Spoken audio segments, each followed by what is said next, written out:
Hi everyone. Today we're going to talk about local revitalization. When we hear this term, many images might come to mind. Regenerating old streets, young people returning to open cafes, hosting cultural markets, or restoring historic sites. These are all forms of local revitalization, but what is their common goal? Simply put, local revitalization aims to solve local problems like population decline, aging demographics, and industrial decay by discovering a region's DNA, its unique culture, history, and natural resources. The ultimate goal is to create new employment opportunities, encouraging people to stay or even move in, allowing the community to develop sustainably and autonomously. This isn't just the government's job. It's a process that requires the creativity and action of every one of us, especially young students like you. In this presentation, we will explore how to use a scientific and logical method to identify where we should focus our efforts when facing a place in need of revitalization, so we don't end up like a headless chicken, trying to do everything and achieving nothing.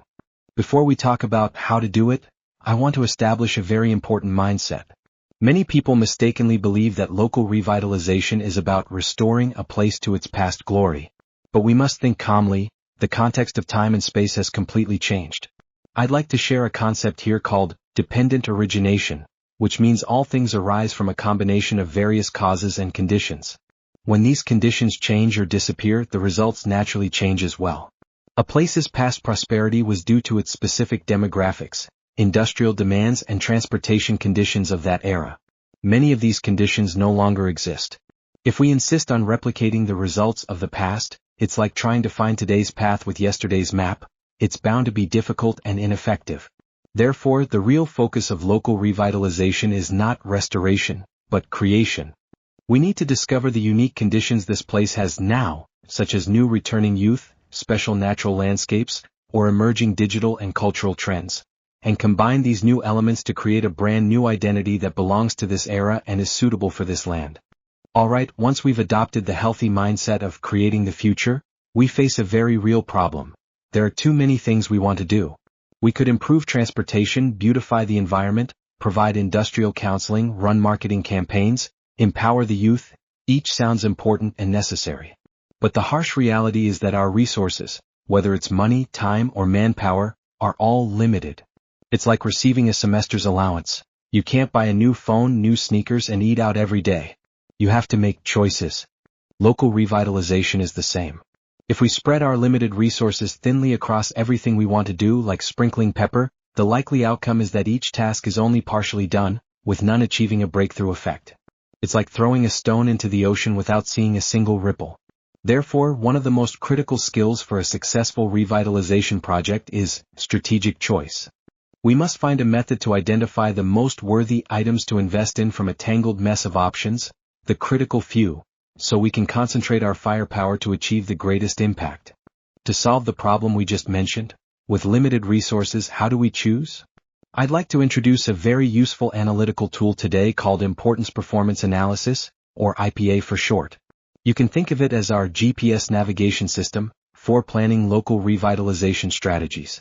This method was first proposed in 1977 and is commonly used in fields like marketing, tourism, and public services to assess customer or user satisfaction with a product or service. Its core spirit is very simple. It evaluates an issue from two dimensions simultaneously: importance and performance. Importance refers to how important the target audience, e.g., local residents or tourists, considers an issue to be. Performance refers to how well they think the issue is currently being handled, which is essentially their satisfaction level. By comparing the gap between these two, IPA can intuitively show us which issues are our strengths, important and well done, that we should maintain, and which issues are highly valued by people but are poorly executed by us.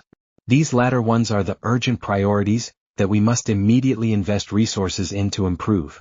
So, how do we actually conduct an IPA? The process is straightforward, and the first and most critical step is to design a good questionnaire. The purpose of this survey is to collect data on the importance and performance satisfaction scores for various revitalization attributes from your target audience. First, we need to list the attributes or items we want to evaluate. For example, if our theme is improving a tourist-heavy old street, these items might include traffic convenience, cleanliness of public restrooms, diversity of specialty shops, reasonableness of food prices, and interpretation of local cultural stories. Then for each item we design 2 questions. One for importance and one for satisfaction. We typically use a 5-point Likert scale. For instance, how important is traffic convenience to you? With answers from 1 not important at all, to 5 very important. Then ask, how satisfied are you with the performance of traffic convenience here? With answers from 1 very dissatisfied, to 5 very satisfied. After designing the questionnaire, we need to find our target audience, residents, tourists, or shop owners, to conduct the survey and collect a sufficient number of samples to obtain representative data. Once we have collected the questionnaires and calculated the average scores for importance and performance for each item, the most exciting part begins: drawing the IPA strategy map. This map is a 2-dimensional matrix. The x-axis, horizontal, represents performance, and the y-axis, vertical, represents importance. Next, we calculate the overall average score for all items on both the x-axis and y-axis and draw 2 intersecting lines, creating a cross. These lines divide the entire graph into 4 quadrants, which we call the 4 IPA quadrants. Each item we evaluated will fall into one of these 4 quadrants based on its average importance and performance scores. This chart is like a treasure map, clearly revealing our current strengths, weaknesses, opportunities, and potential threats.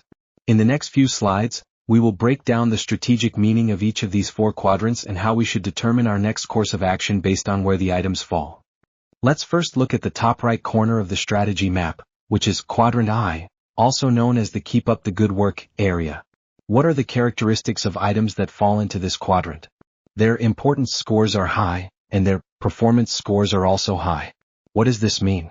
It means these are the things that our target audience, residents or tourists, cares about deeply, and they also think we are doing an excellent job with them. These are our core strengths and highlights, the key to winning praise. For example, if unique natural scenery and friendliness of local residents both fall into Quadrant I, it means these are our proudest assets. The strategy for this quadrant is to keep up the good work. We must not become complacent just because we are doing well. Instead, we should invest appropriate resources to maintain these strengths and heavily promote them in our marketing efforts to let more people know. They are our golden ticket for attracting people and the foundation for building our brand image. We must protect them well. Now, please turn your attention to the top left corner of the strategy map. This is the most critical quadrant in the entire IPA analysis, Quadrant 2, which we call the Concentrate Here area.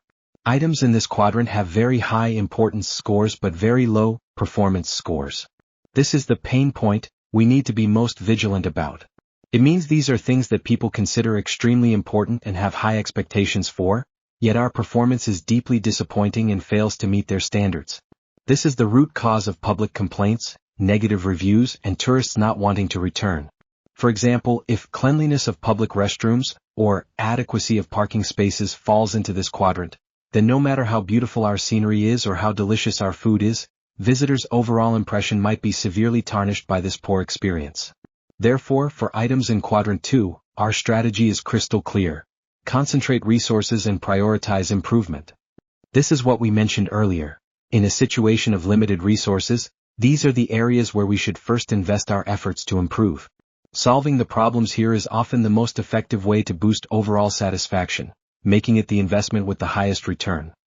After looking at the 2 high-importance quadrants, let's examine the bottom 2. The bottom left, Quadrant 3, is called the low priority area. The characteristics of items here are low importance and low performance. In plain terms, people don't think these things are very important, and we're not doing a great job at them either. For these items, our approach should be to defer action. Since they are neither our strengths nor major pain points for the public, it's unnecessary to prioritize investing resources in them when resources are limited. Perhaps we can revisit them in the future when we have more capacity, but for now we can leave them be. Next is the bottom right, Quadrant 4, known as the possible overkill area. Items here are interesting. They have low importance but very high performance. This suggests we might be investing too much effort and resources into something people don't really care about, a case of using a sledgehammer to crack a nut. For these items, the strategy is to consider reducing resource allocation and shifting the surplus manpower or budget to Quadrant 2, Concentrate Here, where they are more needed. This will make our overall resource utilization more efficient. At this point, I believe everyone has a clear understanding of how IPA can help us formulate strategies. But finally, there are two very important reminders. First, IPA is not a one-time analysis but a cyclical process. After we take action to improve the issues in Quadrant 2 based on this analysis, we should conduct another survey after a period of time, e.g., a year later. This is because our improvement actions may have boosted performance scores, and people's expectations, importance, may also change over time. Continuous tracking allows for dynamic adjustment of our strategy. Second, and most critically, we must consider who is filling out these surveys. Different groups of people may have vastly different perspectives.